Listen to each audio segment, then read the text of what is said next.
The Easterners found themselves slowly walking back to their temporary abodes as everyone else left the Colosseum to rest, enjoy the festival around town, or place bets on the tournament. Only 5 of the fighters they sent made it to the final section, and it was mostly by chance that they didn't run into any of the Western fighters. They were certain that the Western's taijutsu was much higher, and could only hope that the other 2 tournaments didn't contain such monsters as well. They arrived at their compounds to find 2 members of the Brotherhood carrying a box between them. The box opened before they could ask, revealing Zetsu chopped into pieces and, of course, dead. We warned you about spying and exploring places you weren't supposed to go. This is your final warning. Do not attempt such a stupid thing again, or you will all be expelled from our city. In the case of the main offender, you will be forced to give up something valuable. You don't have a choice, one of the Brotherhood assassins said before blending into the shadows. They searched for them only to discover that they had vanished without a trace. They all turned to face the Oto village, furious at such a stupid act. Orochimaru was furious that Zetsu had been apprehended and killed. He'd have to explain to Pain why their best spy was suddenly and indefinitely unavailable. He had attempted to use Karin to determine how powerful these people were,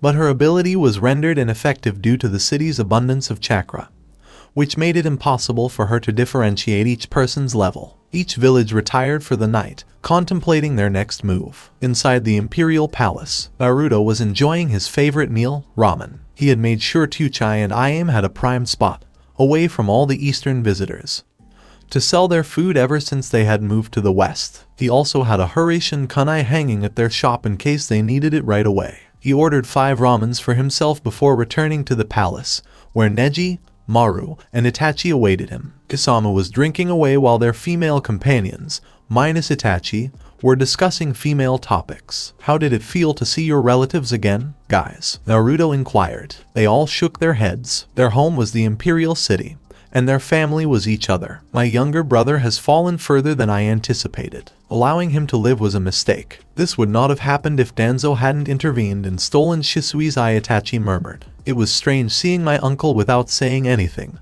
Maru remarked. It appears that my old clan now has a new heir, one who believes in the deception of the main house, Neji told them. Regardless, it would be interesting to see how my former teammate is doing now. I hope Guy was able to make him see the light. Well, show them the fruits of your training, Naruto replied. Then they all started talking about what they should do near the end of the final tournament. The following day, the entire audience returned to see the finals. The Easterners took their seats in the same location as before. A few people chose not to attend. Sasuke was muttering about the injustice and how these scumbags didn't respect him and chose to remain. He was still upset about not being able to copy others with his Sharingan, and he was warned not to use it again. The 9 fighters were soon all standing in the center of the Colosseum. Everyone is welcome. We've arrived in the Taijutsu tournament finals. Here are the 9 competitors who fought their way to today's spot. Instead of the arena where they fought yesterday, our competitors will fight today in a much larger arena. This time, there will only be 1 fight, but that's fine. We can now focus on a specific fight and watch as they bash their guts out. While announcing this, Kodo performed a ballerina spin. Please come to the middle, fighters from the first round. Please move to the side to wait your turn. Everyone else, remember to stick to the rules. Although I will be the referee for these matches and will provide commentary, our esteemed proctors from yesterday will be on the lookout for any signs of cheating, and will stop the match if any are detected. The Colosseum grounds split open in the middle, revealing an arena larger than the preliminary rounds. The first match began, and Kanishi was declared the winner after 15 minutes. He avoided his opponent's attacks with minimal movement before unleashing his strongest combo, a series of moves that knocked him out. Then there was Neji versus Lee. They stood in the middle, each staring at the other. Lee had not yet moved on from his rival. No, ex-rival. He was devastated when Neji and Tenten suddenly vanished. They exchanged derogatory words the last time they spoke. Lee had mistaken Naruto for the Kyuubi and stormed away from his teammates. It took a fist and Guy's manly hug, with the sunset of youth playing in the background, to persuade Lee of the truth. Before he knew it, his teammates had gone missing nins. He initially assumed they were on a mission. He realized he was now alone after a few days. Team Guy had disbanded, and Lee had only trained with Guy. Lee was finally fulfilling an old dream by fighting Neji on a public stage. Neji, my former adversary, I've trained with Guy-sensei to the point where the gap between us is clearly closing. Let me now demonstrate the power of youth and defeat you, Lee stated. The elder Furinji, who was still wearing his Geiru X mask, chuckled in the background. Another person with a youthful spirit, like himself. "Are you ready, fighters?" Kodo asked. "Then start." Lee rushed in through 5 gates to strike Neji, but he was met with something he could never have predicted. Neji deflected his fist and repeatedly jabbed Lee in the chest. "Hachiman Tonku reversal," Neji muttered. Lee felt all the gates he had opened suddenly close during this attack. Lee stumbled to the ground, stunned, after losing all of his chakra at once. He tried again to open the gates, but they wouldn't budge. He didn't even hear Kodo count to 10, which ended the match. He jumped back when he saw a hand in front of him before realizing it was Neji offering to help him up. "It isn't permanent. At the end of the day, you'll be able to open gates again," Neji stated. Lee took his hand in his and stood up, embarrassed that he had lost so quickly and so badly. "How did this chasm between us grow so wide? What am I overlooking?" Lee inquired. Neji exclaimed. "The divide between East and West is enormous. Unlike the East, you must either learn to defend yourself or become prey. I was fortunate to meet some people who could help me." Lee paused for a moment before apologizing to Neji and asking where Tenten, Naruto, and Hinata were as they walked off the stage to the side. Neji looked at Lee with his Byakugan for a moment, trying to see if Lee was lying,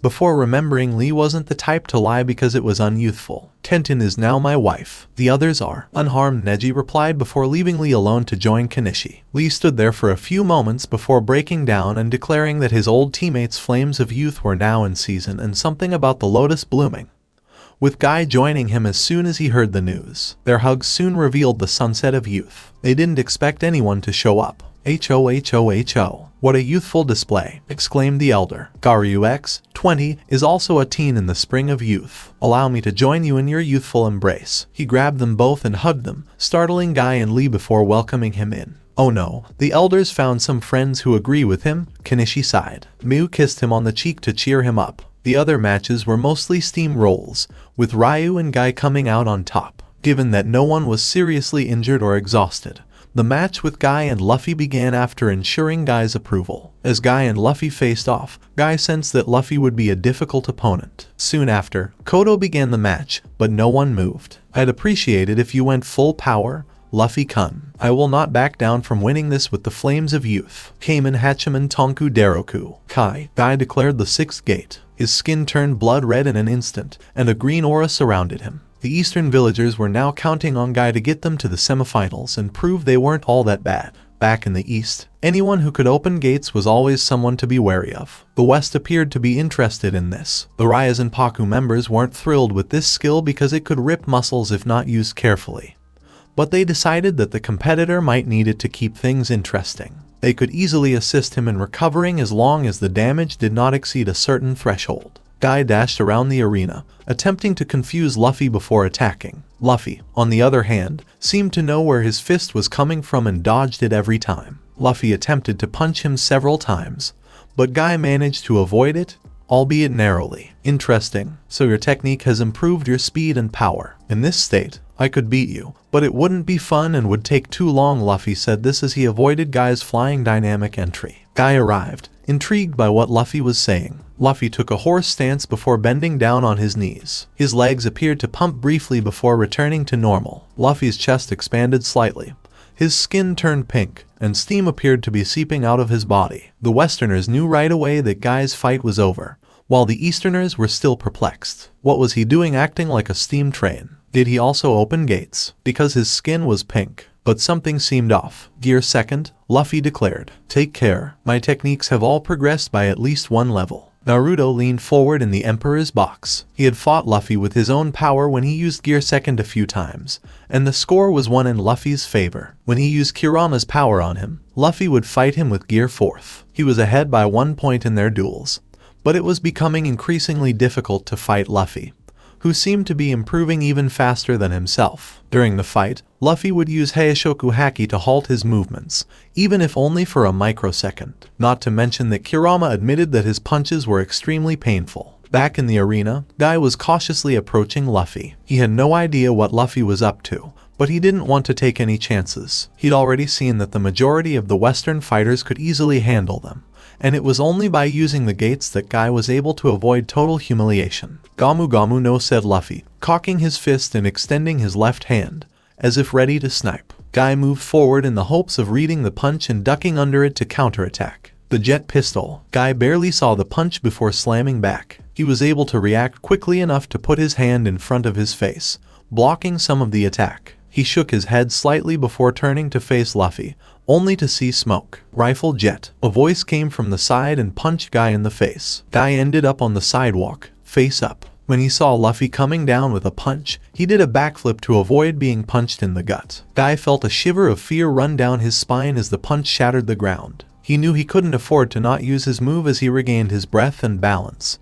So he dashed forward to Luffy. "A Sakujaku," yelled Guy, his fists on fire. Luffy shifted his gaze to face him. "Gamu Gamu no," exclaimed Luffy before his arms vanished in a blur. Jet. Guy was suddenly smacked with fists that were faster than his attack, effectively neutralizing a Sakujaku. Gatling. Guy was sent flying, almost tumbling off the arena's edge. The vicious attack nearly knocked him out. "I need to open the 7th gate. Even if I can't compete in the semi-finals after this, I can't lose this badly," Guy reasoned. "Dainana Kyomen." "Kai," yelled Guy, who was instantly enveloped in a blue aura rather than a green one. As Luffy charged towards him, he quickly took the stance for his next attack, hoping that the seal barriers located around the Coliseum audience would be enough to protect them. They'd said that even a Baijudama couldn't hurt it. "Hirudora," exclaimed Guy, hoping to land the attack when he noticed Luffy was already in front of him, his arm trailing behind him to where Luffy had been standing moments before. Luffy's arm was covered in a shiny black material,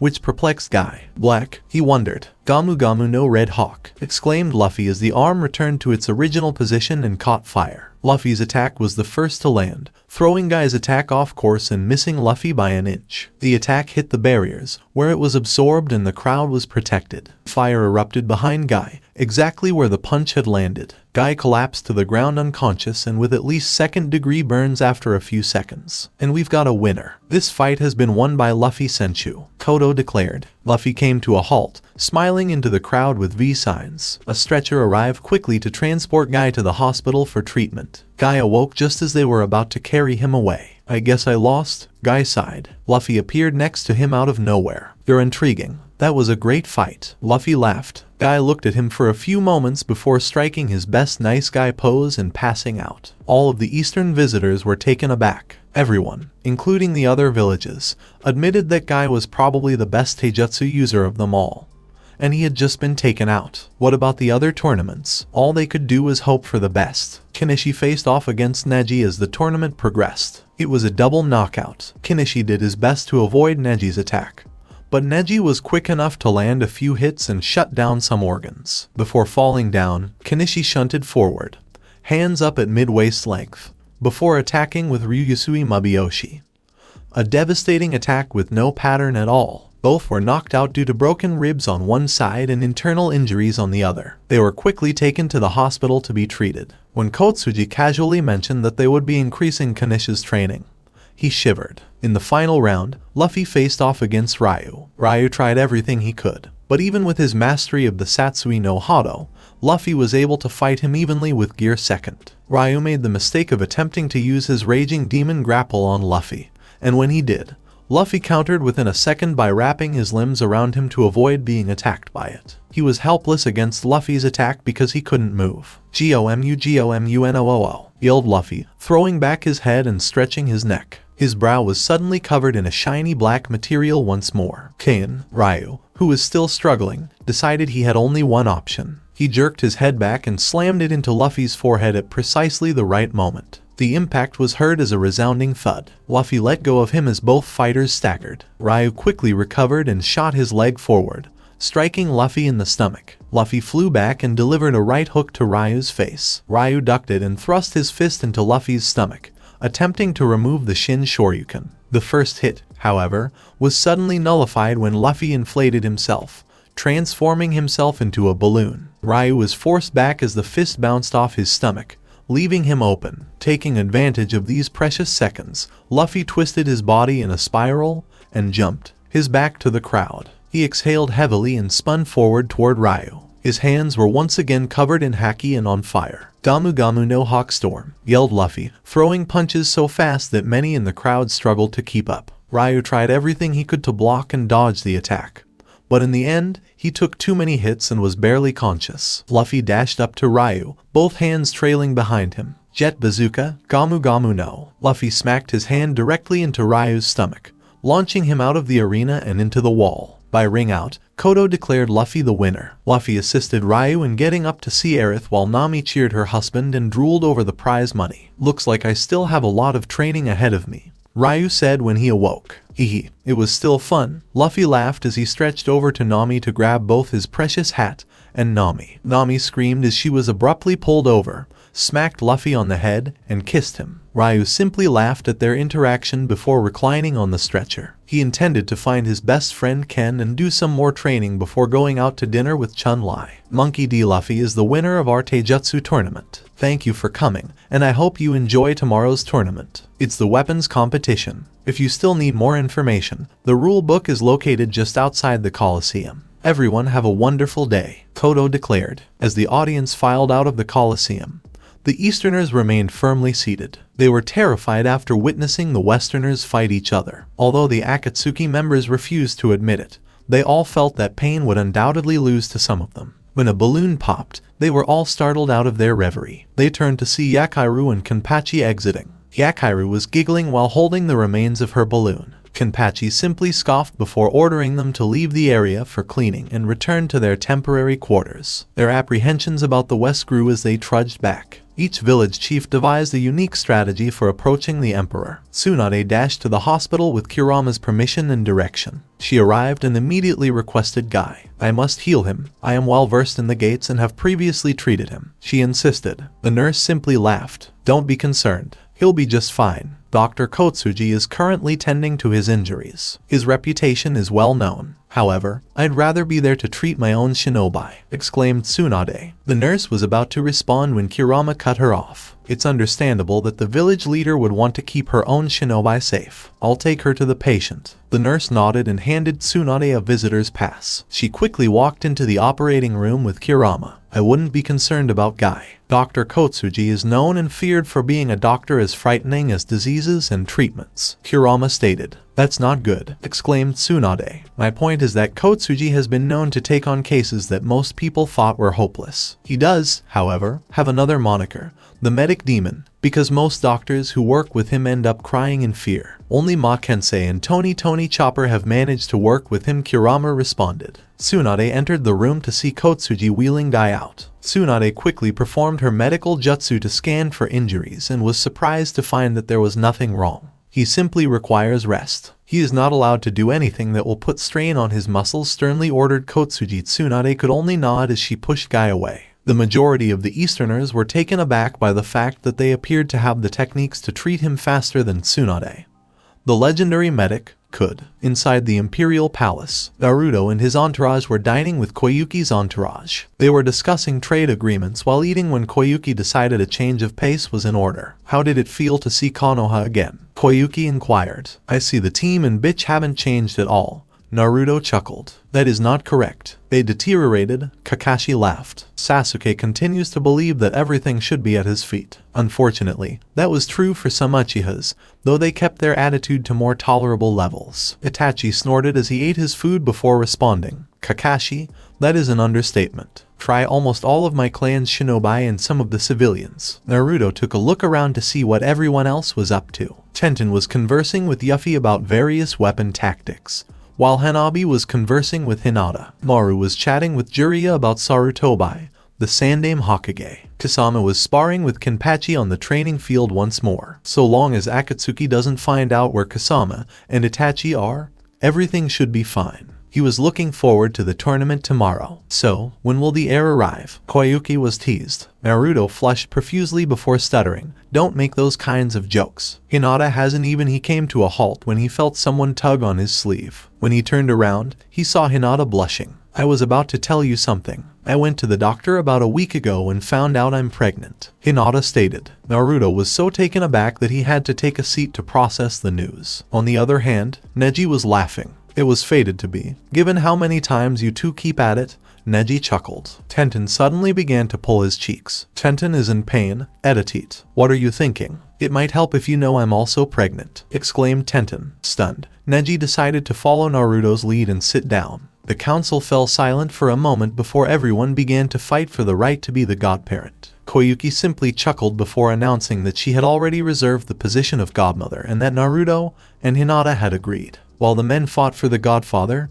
the women sighed. "It should be me, Tusan Fufufu," Ukai said. "You're right, too." Ukai's right-hand man said, "No way, it should be me. I was the one who rescued them." Yusuke yelled. Neji didn't bother fighting for it because he already had the honor of being Naruto's best man, and he was too shocked to even argue. "No way, boss, you should make me godfather. For the longest time, I've been his student," Maru yelled. "Now, everyone knows that since Koyuki is the godmother, I should be the godfather since I'm marrying her," Kakashi stated. "Not only was he my student, but I also knew his father." "Godfather, is that something I should eat?" Luffy inquired as he picked his nose. "I'd like it." Nami slapped his head in response to his remark. "No, Luffy-kun, it means that if they die, the child will be cared for by the godparents. I believe I should also apply for the position," Itachi stated calmly. Tenten was already busy appointing her master Yuffie as godmother and debating who the godfather should be, leaning towards Kanishi. While everyone else on the council, both civilian and war, were fighting for the right to be the godfather. Neji and Naruto could only laugh at each other. They were getting ready to become fathers. Neji was relieved that his child would not have to be branded, whereas Naruto was simply relieved that he could be a father and start a family. The Easterners all got up to prepare for the new day. They had lost the first one but were hoping to win the second. At this point, they were willing to have even the samurai win for the sake of the East's pride. The majority of them filed into the Colosseum. Sasuke was being stubborn once more and chose to head towards the training field, while Sakura was content to pursue him. Tsunade sighed. This act only reinforced her belief that she made the correct decision by refusing Sakura as an apprentice. It was a shame, because her chakra control was among the best she'd ever seen. But with her attitude, it would go nowhere. Tsutomu and Orochimaru decided to join the competitors in the cage box next to Koyuki as they moved towards the arena while the others sat in the audience. Tsunade was displeased but couldn't do anything about it. Kodo wasn't the tournament announcer in the middle of the arena. Instead, there was a man in a suit holding the microphone. He wore large square sunglasses, a red tie, and his blonde hair was combed back. "Ladies and gentlemen, welcome to our weapons-only tournament. My name is Eric, and I'll be your announcer for this tournament. Here are our toughest fighters, ready to compete for the grand prize of 100 million Ryo. The format will be the same as in the Taijutsu tournament. Any attack is permitted as long as the weapon is the source of the attack. That means no using hand signs for attacks. You'll have to wait until the next tournament to find out. And don't worry about hitting anyone else. We have special seals provided by the Uzumaki clan that will prevent anything harmful from spilling out. But forget about that, let's introduce our competitors today. Today's competitors are visible on our screen. Konoha only has 3 members. It took 4 of them until one of them decided to open his mouth and dig himself a grave, courtesy of Yoko Kirama. The other villagers who had lost a member were all competing in the Taijutsu tournament. Again, the Easterners decided to look for Western competitors. They found their name in a nice straight line. Kagura, Rorinoa Zoro, Guts, and Zu. Ideas Yachan HWA, Kenshin Uzumakis. All the Easterners froze when they heard this last name. They now knew that some of the Uzumakis had made it to the West, but the name terrified them. Tetsu was wary of a famous swordsman. He had defeated a younger Mifune, annihilated an old generation of the 7 swordsmen of the Mist, and was known for his sword style, the heightened Mitsurugi Ryu. It was said to be so fast that any shinobi who tried to make hand signs in front of him would find themselves without hands and legs. He was said to be the strongest swordsman in Uzushiogakure, protecting the cage in that village. During the invasion against 3 major villages, the man took to the front lines and slaughtered many by himself, halting many invasion plans and earning him the nickname Batasai, the Manslayer. When Uzushiogakure finally fell, Kiri, Kumo, and Iwa assumed he was dead. Except for Hamura, the older generation of Konoha shinobi felt a different chill. What was unknown was that Kenshin was actually Kushina's younger brother, making him Naruto's uncle. Kenshin had survived, but he had agreed to hide for a while for the sake of his people's safety. Hamura was shaky in his shoes and pissed himself. When Kushina died, he immediately sent a request to adopt Naruto. The reply informed him that Naruto died during the sealing process, so Kenshin left for the west believing he had no one left in the east, not realizing it was a lie perpetrated by Danzo, Hamura, and Koharu. Sarutobi had never seen the letter and had no idea what it was about. Meanwhile, Tsunade could only hope that she could persuade the emperor, despite the fact that the difficulty had just increased. He was known to be fiercely protective of his family. They all hoped it was just someone with the same name. Their hearts sank as they scanned the Western competitors. Long red hair in a ponytail, wearing a red kimono and white hakama, and his famous cross-shaped scar on his left cheek from the invasion. His usual fierce expression had changed to one that was more calm and happy. Okay, fine. Let's see who's fighting who. We have 42 competitors this time, so 9 fights will take place right now. The second set will immediately follow, followed by the final 3 matches. Following the completion of the first preliminary round, there will be a 30-minute break. After that, we'll have 21 competitors, so someone will get a pass on that. The following day, we'll be able to have 10 competitors competing for glory and money, announced Eric. I hope we fight someone interesting, the white-haired man named Nzu said, looking at his sword. The Easterners thought he was insane when the man's black sword with a creepy red eye suddenly responded. I want to fight Lamia. Show that BTCH who has the better sword. Suddenly, the sword with long black hair seemed to emit some light, which soon formed into a woman. Take that back. Idinin will triumph over you. Now Lamia, ID said, trying to calm his sword. No need to be so antagonized. Oh, great. Talking swords now, Suijitsu thought. And I thought our swords were unique. Naruto took a look around to see who his fighters were up against. Zoro had Killer Bee. Guts was fighting Suijitsu with Kubikira Bacho, and Meliodas was fighting Akiri Nin wielding Shibuki. Gaara became concerned when he saw Matsuri fighting Hidden. He wanted to jump down and tell her to give up, but he couldn't. If he did, he would be displaying weakness in front of the other villages. He could only watch helplessly, gripping his hand and hoping the proctors would protect her. Sensei's going to win this hands down, Karui predicted. Yeah, Killer Bee is going to win so badly that the opponents will feel hot, exclaimed Atsui. I'm not so sure, a voice said. They turned around to see Yujiro had decided to join them. What do you mean? Darui asked. Surely a unique style like Bee will surprise them. You'll find out, Yujiro said, sitting next to Samui. How boring, Darui remarked. Imagine it all happening. Arena 1. H-O-H-O-H-A. Finally, I get to sacrifice someone for Jashin. Hidden laughed uncontrollably. Kotsuji was just staring at him, and Matsuri was scared. She took a deep breath and prepared her weapon, the rope dart. She had read about Hidden's abilities and hoped that her technique could subdue him because Hidden was apparently immortal. Matsuri did her best to avoid and counterattack as the fight began.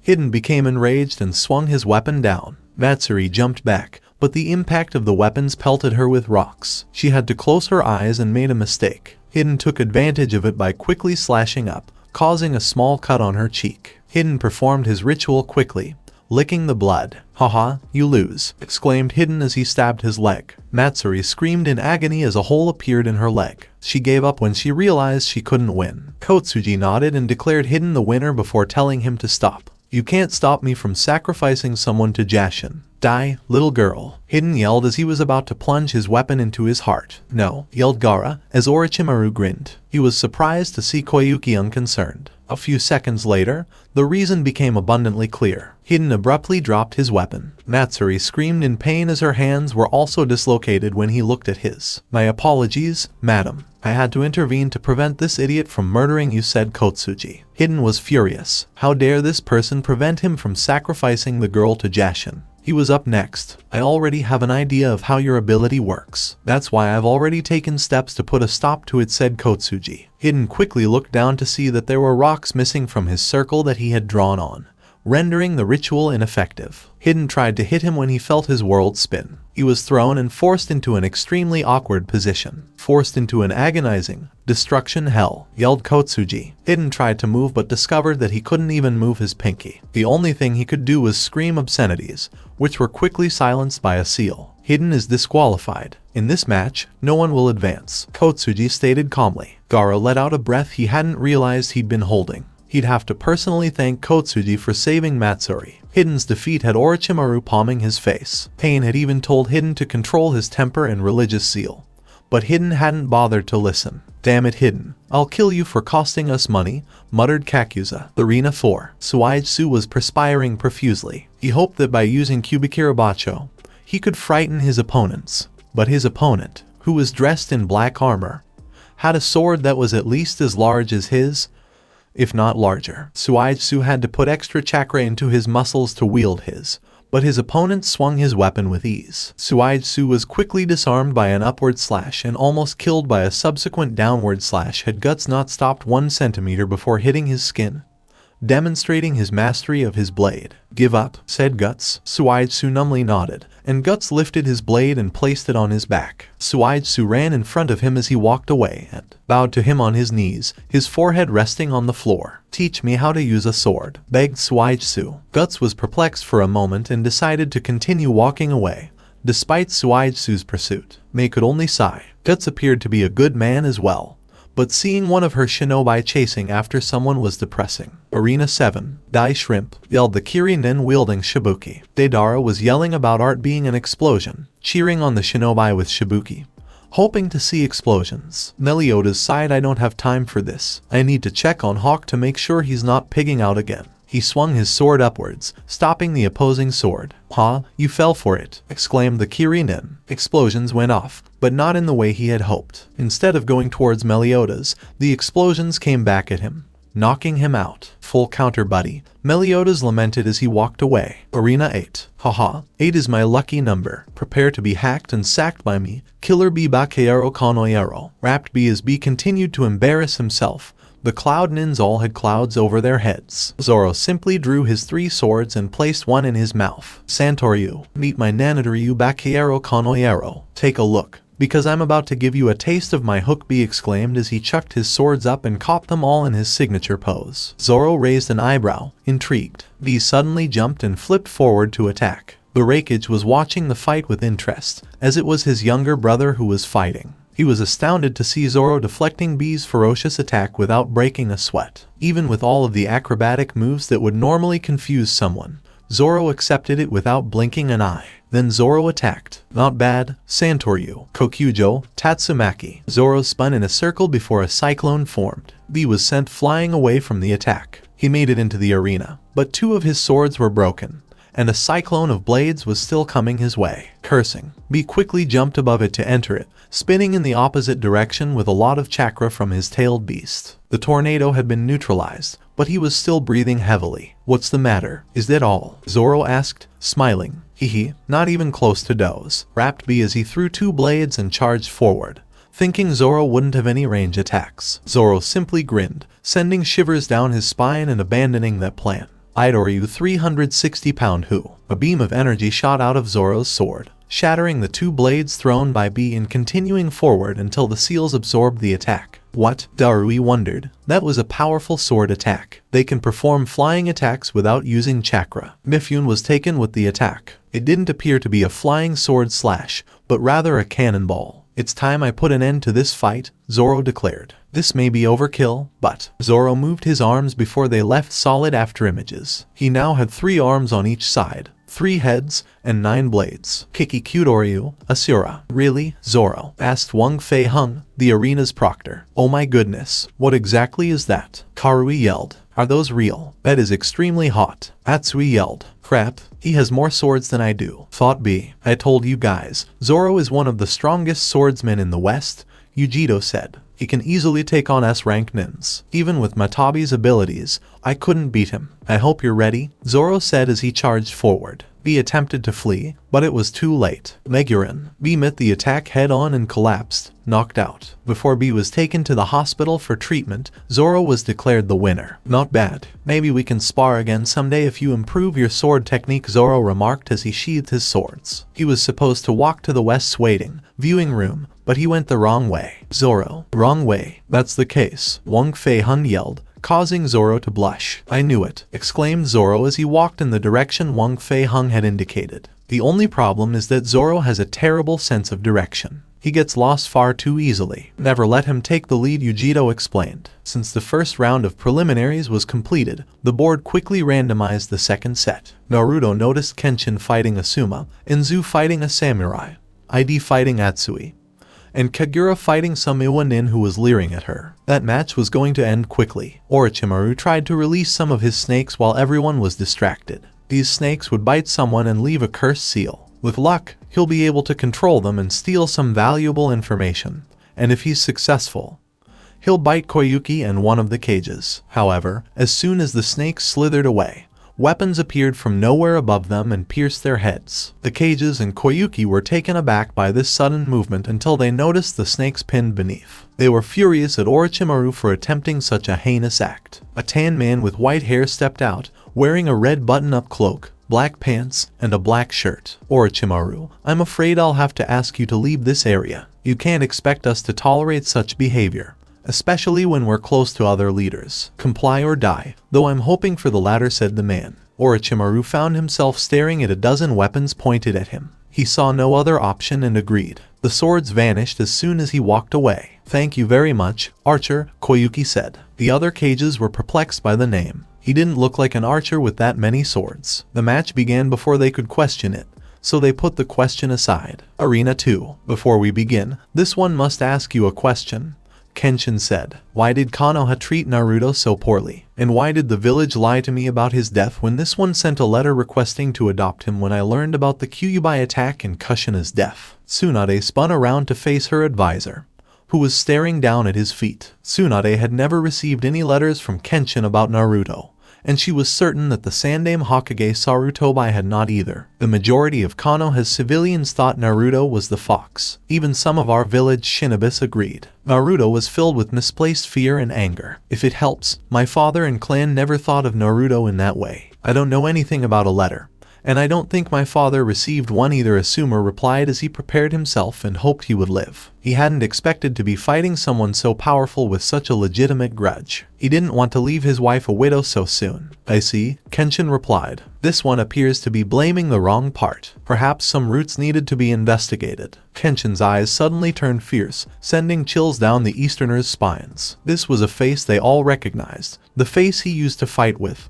The face of his famous nickname, Badaosai the Manslayer. Asuma gulped before attacking. Kenshin blocked the attack before ending the match with a slash to the chest. Kurenai clutched her bleeding hand as she saw her husband take a slash to the chest. However, it didn't appear to be a fatal wound because medics were already repairing the damage. Tell your Hokage I will certainly be looking for those responsible for denying my nephew his birthright and family, Kenshin said as he sheathed his blade. Arena 4. Enzu decided to show off a little. He slashed the ground, causing rocks to fly up. Before the samurai could react, Enzu slashed through the rocks with his blade, sending everything flying to the samurai and knocking him out. Arena 6. You're hot. Do you want to go on a date with me? Said Atsui. You do realize I'm a guy, don't you? I heard you made the same mistake before.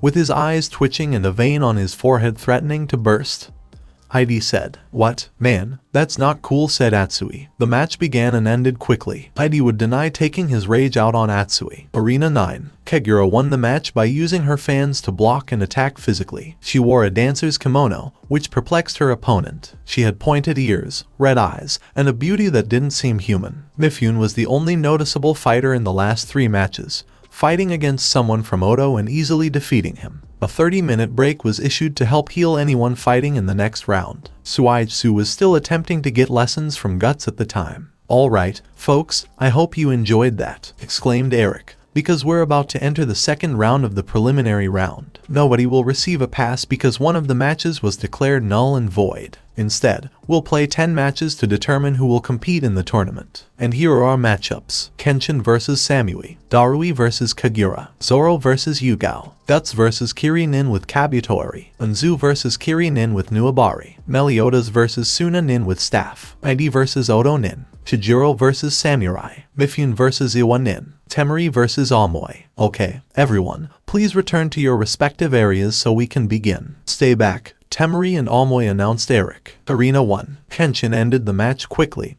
using the back of his blade to knock Samui unconscious. She fought hard, but it wasn't enough. Arena 2. This is boring, Darui commented. Kagura's eyes twitched slightly before she took out and spread a dancer's fan. Darui was intrigued by this action, but decided he needed to end it and win, or else I might blow a blood vessel for not having any of them reach the second day. He opened his sword and channeled chakra into his body, allowing the black lightning to surround him before channeling it to his sword. He dashed forward, hoping to catch them off guard. Kagura only smiled before swinging her fan. Blade dance. Wind blades grew towards Darui, who blocked them with his sword. This move, however, prevented him from proceeding. As if that wasn't enough, Kagura kept making more of it. She can manipulate the wind that easily with a small fan, exclaimed Temari. She looked at her own fan, which was much larger and about chest height. Darui had to dodge or block Kagura's attack, and he'd had enough of it. He got into his stance quickly, leaping back and throwing a shuriken at Kagura to temporarily stop her.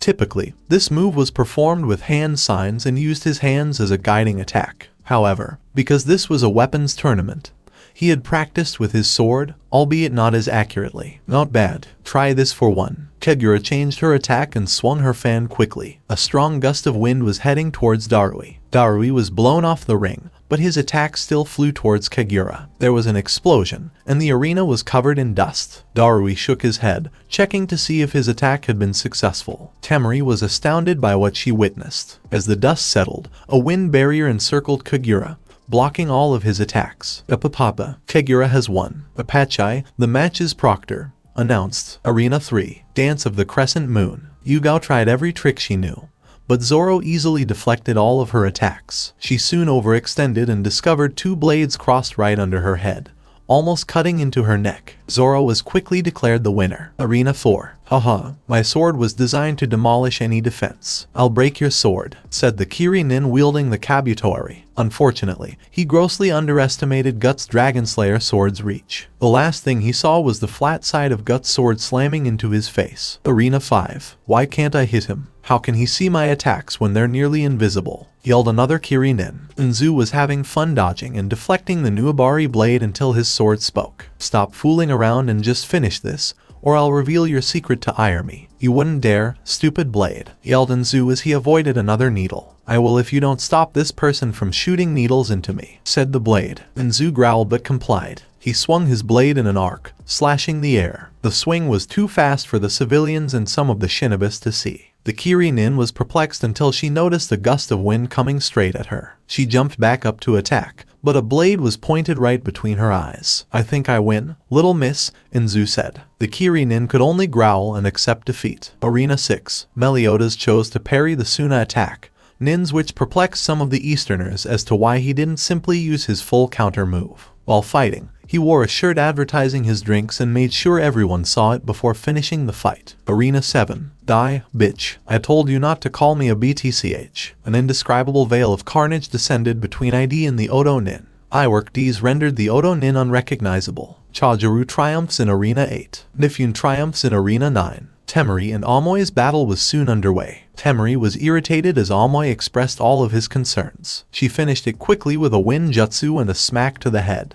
After she finished, she challenged Kagura with a stare. Kagura smiled. All right, we're done with today's section, exclaimed Eric. Now let's see who fights who the next day. Will the contestants please come up and announce the number you get? The numbers were quickly drawn, and each competitor displayed theirs. Match 1, Temari vs Kagura. Match 2, Zoro vs Guts. Meliodas vs Kenshin in the third match. Match 4, Nzu vs Mifyun. Match 5, ID vs Chajoru. So, then, the winner of Match 1 will face the winner of Match 2. The same goes for 4 and 5. After the winners of Matches 4 and 5 square off, the winner of Match 3 will face the winner of Matches 1 and 2. After that match, they'll have an hour to recover. Then it's time for the finals, announced Eric. So, enjoy the rest of your day and get some rest. I guarantee you don't want to miss tomorrow's fights. The Raikage was in a bad mood as the Easterners returned to their current quarters. None of his fighters, not even his own brother Killer Bee, had made it to the finals. That Zoro swordsman was out of the ordinary,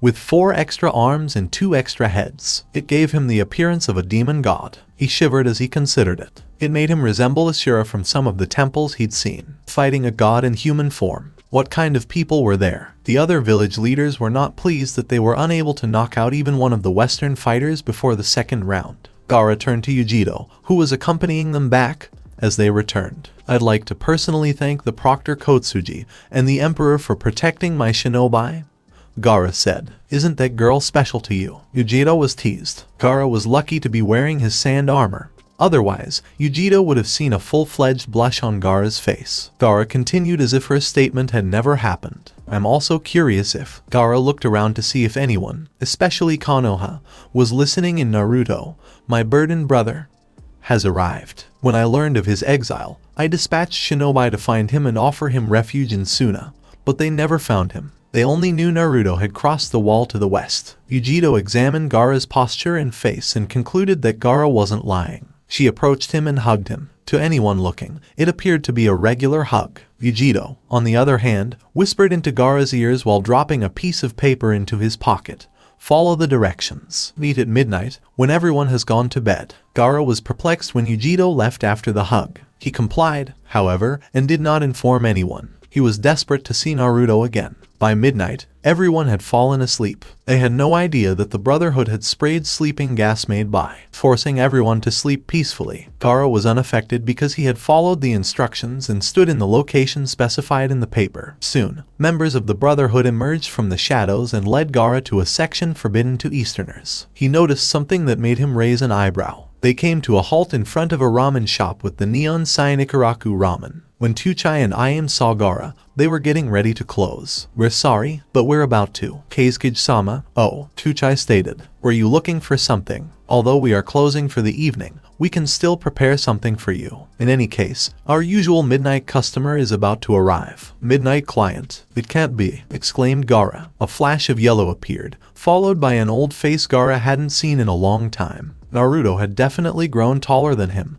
and his baby face had completely vanished. Instead, a handsome chiseled face scarred by war replaced it, but his whiskers remained recognizable. His hair had grown longer, but the sun-kissed blonde spiky hair was still there. He was dressed in civilian clothes, a white shirt and blue jeans. What's up, Gaara? Naruto inquired. Gaara laughed at Naruto's casual demeanor. Naruto, are you still the same as before? Never, ever change, Gaara said as he sat down. He ordered shrimp ramen, while Naruto went with his usual. Gaara decided to ask after they had eaten in silence for a while. So you've spent your entire life in the West? Naruto nodded his head in agreement. I see. Come to Suna if you miss the East. I can guarantee your safety if you ever decide to join my forces, though I will have to persuade your emperor. Could you possibly set up a meeting with him? Tuchai and Ayam laughed, perplexing Gaara until Naruto's next sentence made his mouth drop open. Gaara, I am the Emperor of the Imperial West. It would be difficult for me to leave my people, he laughed. Gaara stared at him for a moment before his normally stoic face cracked and he burst out laughing. I see you didn't fulfill your Hokage dream, but instead turned to a much bigger dream, Gaara said. Gaara made a serious face before bowing to Naruto after they finished eating. I thank you for rescuing Matsuri, one of my shinobi and a dear friend. Is there anything I can do to get this debt paid off? He inquired formally. Naruto dismissed it with a wave of his hand. Don't be concerned. Except for Sasuke team, I wasn't going to let anyone die because of a rule violation. The two friends talked for a while before parting ways, giving Gaara time to return to his bed. They agreed to talk about treaties before they parted ways. He fell asleep for the first time in ages thanks to a special seal tag Naruto had given him. It would keep Shukaku from controlling his body while he slept. The second day of the weapons tournament had arrived, and everyone was looking forward to seeing what would happen. Even though he had been forbidden, Sasuke decided to show up for once, hoping to steal some moves with his Sharingan. Alright, ladies and gentlemen, welcome to our second day of the weapons tournament, Eric said. The arena has been set up behind me, as you can see. Please, Kagura and Sabaku no Temari, come up to the stage. Temari jumped onto the stage quickly before flourishing her fan out, revealing all 3 moons on her fan. She intended to go all out for this performance. She was wondering where Kagura was when she heard someone call for her to look up. She noticed a massive feather floating down into the ground and realized Kagura had been riding on it. Naruto and Hinata were giggling in the Emperor's box. Kagura was known for making grand entrances. As she approached the ground, Kagura jumped off her feather and shrank it before reattaching it to her hair bun. Are both fighters prepared? Eric inquired. They nodded in agreement. Then start. When Temari decided to introduce herself first, they both got into fighting position and prepared to attack. Kagura, Temari is my given name. Back at home, however, I am also known as the Mistress of Wind. This title will not be bestowed upon me unless I defeat you. Kagura replied with a chuckle. Very good. So, let's see who deserves the title. They both swung their fans at full force at the same time.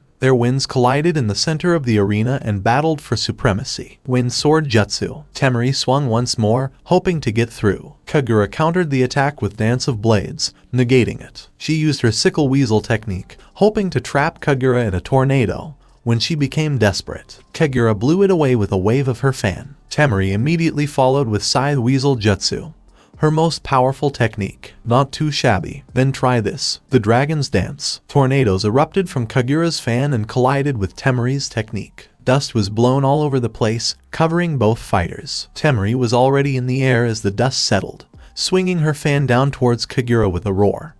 While Kagura moved her fan up to block, Temari expected Kagura to dodge rather than block, given that Kagura's fan shouldn't be able to stop her own. However, rather than striking Kagura or even piercing her fan, it was stopped on impact. Temari was taken aback, but she didn't dwell on it. Instead, she used her strength to push it down, forcing Kagura to back up to avoid it. Temari quickly opened her fan and used her Wind Jutsu and Kagura upon landing, hoping to blow off the ring. Kagura dispelled the wind once more before it reached her. She didn't expect Temari to throw her fan at her right after her jutsu, though. The heavy fan hit Kagura Grunt in the stomach and blew her off the arena. However, before she landed, she quickly waved her fan at the ground, creating a gust of wind. Kagura was able to reorient herself to the arena. When she landed, she was greeted by 10 kunais racing towards her. She created a gust of wind and blew them up, scattering the attack. Temari slashed her with a kunai, but Kagura deflected the attack with her fan.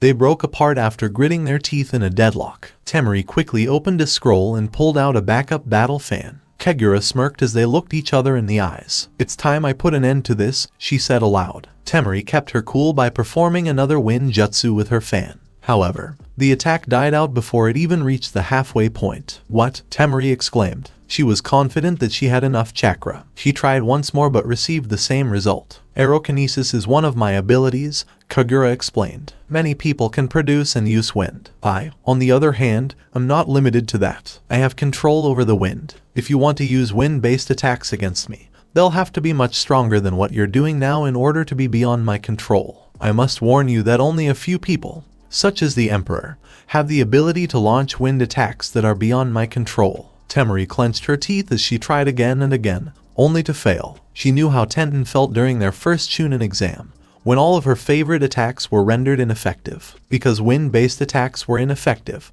she resorted to using her fan as a blunt club. She struck as hard as she could while also incorporating her personal taijutsu techniques with her battle fan. Finally, Kagura used Dance of Dragon to end the match and blew her off the arena. Kagura used another gust of wind to quickly slow Temari's descent to a gentle thump on the floor before she slammed into it. "And we've got a winner. This match is won by Kagura of the West." Eric roared as the audience applauded. Temari noticed her other battle fan in front of her as she stood up. She looked up to see Kagura's smirking face. She had always had a haughty expression on her face, but it seemed much softer now. "Not bad," Kagura said. "You're not like those stubborn people who try to use the same attacks even though they don't work." Temari laughed. "I'll still find a way to win using my wind jutsu. I can't have the title Mistress of the Wind if you can defeat all of my moves with a single thought. Do you want to grab some food with me if we have time? I'd like to discuss wind techniques, particularly your dances." Before agreeing, Kagura laughed. They exchanged respectful handshakes as they walked towards the waiting room,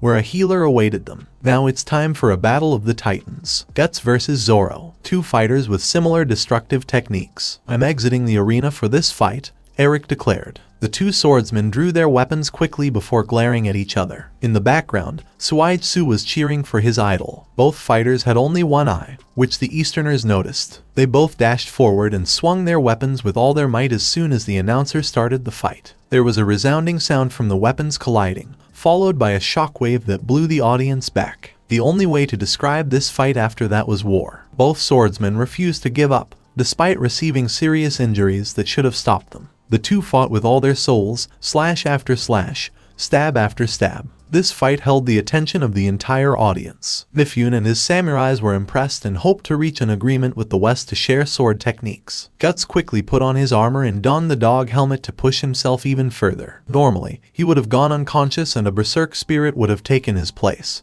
But ever since the Emperor had assisted him in saving Casca and even Griffith, he had learned to completely shut down the berserk spirit and regain full control of the armor. Despite this advantage, They were still evenly matched. Both fighters were trying to catch their breath after what seemed like hours but was actually only 40 minutes. Zoro was covered in cuts, and Guts' armor was riddled with gashes from his blood. They both stood up again, and everyone knew it was their final assault. Zoro had used his 9-sword style to its full potential, but he couldn't keep it up. Guts' helmet was receding as a result of constant use. Before charging for the final time, they exchanged glances. Zoro spun his 2 swords in front of him like a windmill, while Guts held his sword high. RAHHH. Guts swung his blade down, roaring, "Aogi Santoryu, Sanzen Sekai." Zoro exclaimed. A bright flash filled the arena, briefly blinding the audience. They noticed that Zoro and Guts had switched places, with their backs to each other. There was silence all around as the audience held their breath. Zoro stumbled and spat blood, causing the audience to gasp.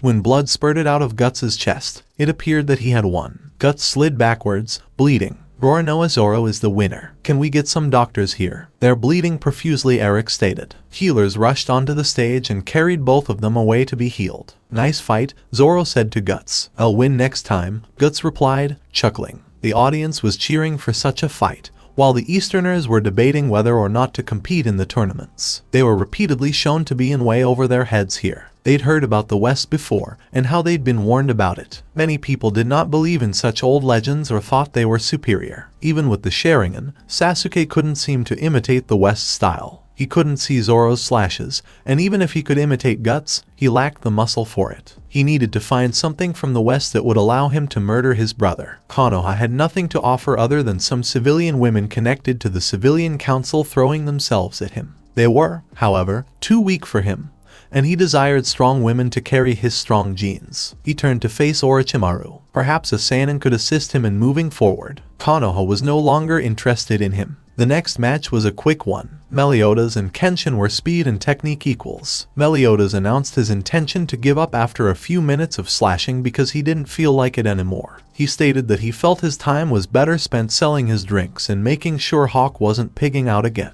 That reasoning was criticized by everyone, but Kenshin was allowed to advance to the next round. "Our next match is Enzu versus Mifune," Eric exclaimed. "Will Mifune's experience help him defeat his opponent?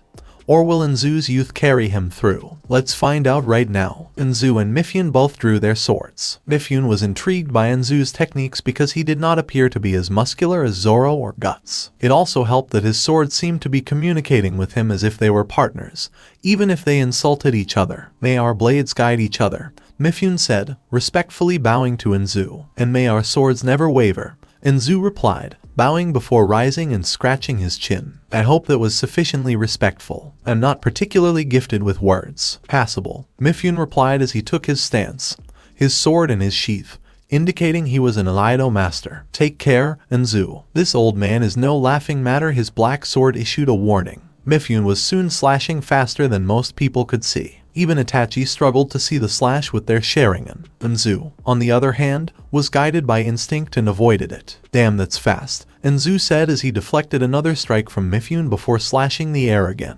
Mifune's eyes widened as he noticed the slash and he quickly dodged to the left. The slash cut a piece of his hair. Such blade mastery at such a young age, Mifune reflected. If this boy was born in the East, he would undoubtedly be my heir, and would have taken over for me already. This is getting too old for me. As Enzu engaged him in sword range, he had no time for such thoughts. Mifune was forced to abandon his Aido practice when Enzu refused to give him enough time to sheath his blade after an attack. This fight was not as brutal as Zoro and Guts, but it was more refined. Those two were all about strength, while these two were all about finesse. It was a beautiful sight to behold, but it had to come to an end. Mifune channeled his chakra into his sword while backing away to give Yae some breathing room. He then swung with all his strength and speed at Enzu. Enzu's sword is his target. He hoped to either break it or disarm Enzu. Mifune struck Enzu's sword with that in mind. Instead of trying to avoid or block the sword, Enzu slashed downwards to meet it head-on. A loud noise was heard, and a blade was shattered. Mifune's sword was the one that broke. Mifune appeared dazed after discovering that his chakra-infused blade, as well as a technique he developed to destroy blades, had been broken. The blade of Enzu was not amused. The blade yelled, "Yeoowww, what the hell happened? Enzu, I may be impervious to pain, but that doesn't mean I can't feel it." "Indestructible," wondered Sasuke. "I require that blade. I could use it to kill my brother." He planned how to return the blade to its rightful owner, unaware that the blade would never choose him. Mifune glanced at his blade before declaring his forfeit. While Nzu and Mifune shook hands, the crowd applauded. Such abilities at such a young age, Mifune remarked. If you have time, come over to my lands and meet my fellow samurais. Someone like you can always teach us something. It would be nice to travel to your place, but I don't think Irami would allow it.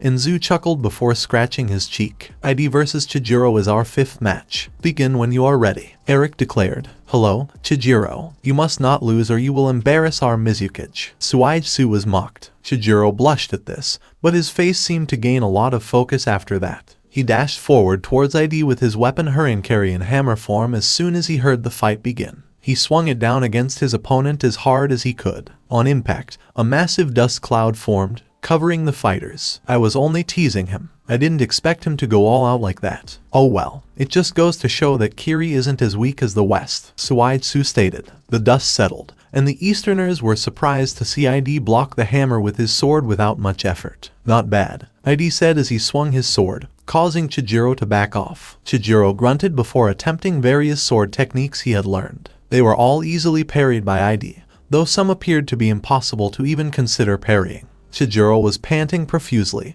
but ID didn't appear to be tired. He looked at Mizukage, as if gaining confidence from her. He took a deep breath before deciding to give this match his all. He wanted to save the chakra he had stored in Hurrinkari for future matches, but he couldn't with this opponent. Full chakra release, Chijiro exhaled. His sword grew longer and sharper, and water streams formed a vortex around him. I'm on my way. Stream piercing. It was outstanding. Chijiro was surrounded by water, which was violently streaming around him like a barrier, and his sword was aimed at ID. This was not a move that could be easily parried. ID appeared to be thinking the same thing. If that's the case, Blood River Sword. First right large river, ID said as he took his place. His right hand held the sword raised at head level, while his left hand guided it with 2 fingers. As he began to move forward, his body shifted so that his left side was in front. Such a light attack will not deter me, yelled Chijiro as he approached ID. He was sure of himself until he heard the next line. Second right abundant. A massive torrential wind suddenly followed ID as he slashed forward,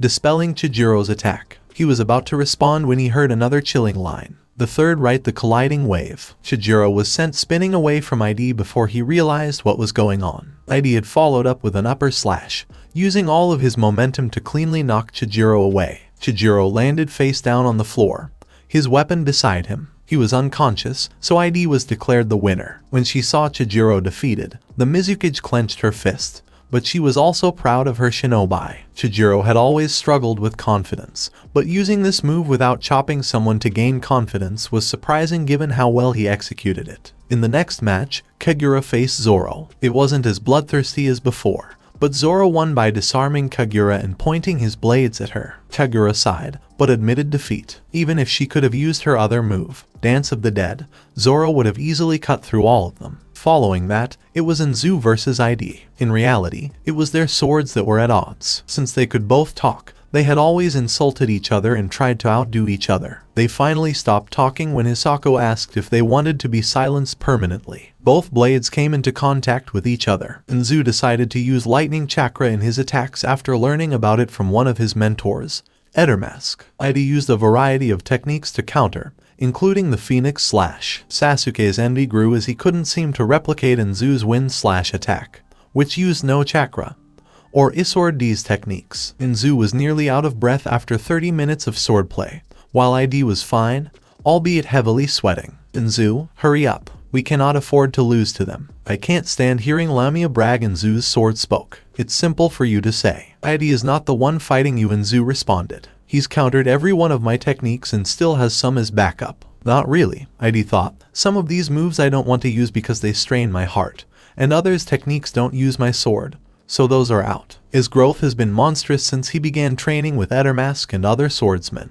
Nzu attempted a last-ditch attack, but ID countered. Nzu decided to give up because he couldn't move. Nzu was confronted by his red-haired female friend Uzumaki Irami as they exited the stage. Let me heal you, Irami said. Are you okay? You're never this pleasant, Nzu inquired before receiving a punch to the head from her. Idiot. Why can't you just be grateful? I'll get stronger to protect you. What happened to that? While blushing, Irami asked before healing him. You heard that? Nzu blushed before deciding to remain silent. Edermask laughed, then complimented him on a good fight. ID later stated that he did not want to fight in the finals because he did not want to face monsters. The real reason was that he couldn't afford to strain himself too much again, or his heartbeat would become uncontrollable. Okay, this is going to be a heated battle. Speed versus strength. Kenshin versus Zoro. It's the big game. When those two entered the arena, the crowd erupted in applause. When the fight began, both simply stared at each other. Soon after, a single leaf floated down between them. They both struck each other in an instant. The leaf caught in the middle of their weapons and annihilated into pieces. The Konoha Shinobis shivered. Hopefully, it was just a coincidence and not a forewarning.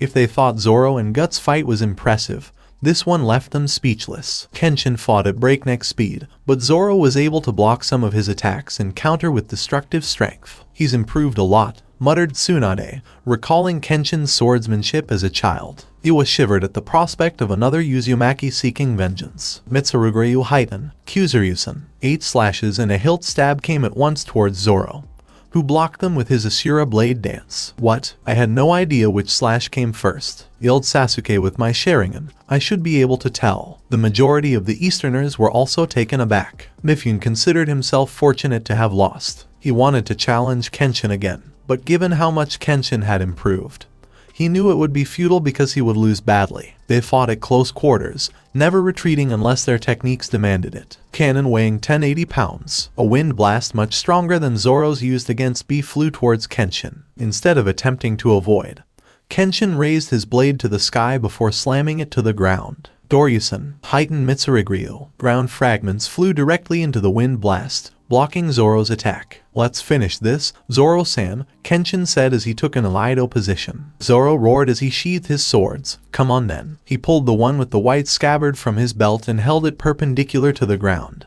sheathed behind his leg. With his left hand near the guard and his right hand on the hilt, he held the sheath. Kenshin charged forward, while Zoro remained in his horse stance. Mitsurugi Ryo Haiten. Yaidoryu. There was a loud clash and a flash of light. They could tell that both fighters had their backs to each other as soon as the light went out. Harinki no Amakakaru. Zoro's chest was slashed open, and blood poured out. Zoro's body was swaying and falling to the ground. When Zoro took a step forward to regain balance, the audience thought it was over, that Kenshin had won. Despite his severe injuries, Zoro's sword was slowly being resheathed. Sansen Shishishi. Kenshin's chest is suddenly pierced by a massive sword wound. During the fight, both received serious sword wounds. The audience, particularly the Easterners, were perplexed as both fighters attempted to regain their breath. What the hell happened? That was too fast for even me to catch, Ed exclaimed. They slashed each other.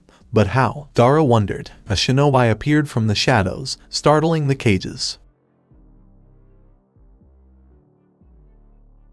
Koyuki chuckled before deciding to explain what she had just heard to the rest of them. Kenshin's ultimate technique is usually extremely lethal. If you choose to block his attack, you must do so in a unique way or use a unique sword. Otherwise, his sword will slash and break yours. Even if you manage to parry it, something happens. I won't go into detail, but just know that even if you avoid the flying heavenly dragon's fangs, the gusting winds will limit your mobility, and the claws will rip you apart. Tsunade asked the big question, then what did Zoro do? The cages shivered at this description. Fufu, please allow me to explain, a voice said. They were all looking for a woman with a startling light blue eye and black hair, as well as a well-shaped bust and waist. Robin, Nico, it's good to see you're doing well, Koyuki stated. She bowed respectfully before continuing. Instead of blocking or striking Kenshin's attack, my husband, Zoro, decided to confront it head-on. He reduced the amount of damage he could take by leaning back when he felt the sword cut through his chest,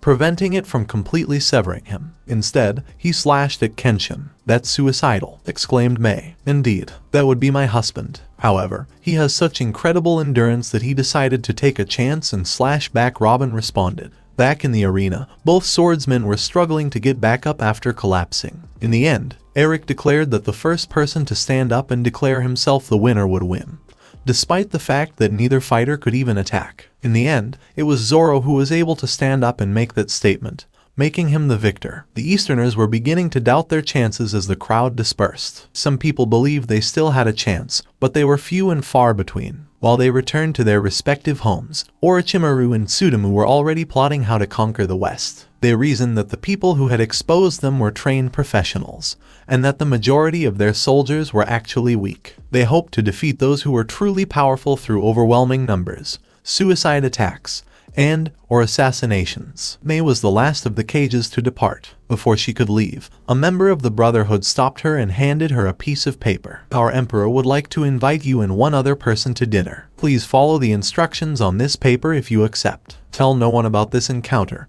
Before vanishing into the shadows, said the messenger. May quickly tucked the note beneath her clothes in her left chest. She couldn't afford to pass up this opportunity to speak with the Emperor. She chose Ao as her dinner companion without hesitation. As night fell and the meeting time approached, May excused herself while dragging Ao under the guise of educating him on his words. The other Kiri ninjas either winced, like Chijuro, or laughed, like Suigetsu, as Ao cried crocodile tears. Ao felt better after she dragged him away and revealed that she had an invitation to see the Emperor. They walked to the location where they were instructed to wait. Hands suddenly gripped them and drew them into the shadows. They fought at first, but the Brotherhood messengers told them to stop and let them blindfold them before meeting the Emperor. They and Ao agreed, but they were surprised when they pulled out a specialized seal and placed it on Ao's eye patch. They felt a hand on their shoulder as soon as they were blindfolded before being teleported. They initially felt nauseous but quickly recovered. When they were allowed to remove their blindfolds,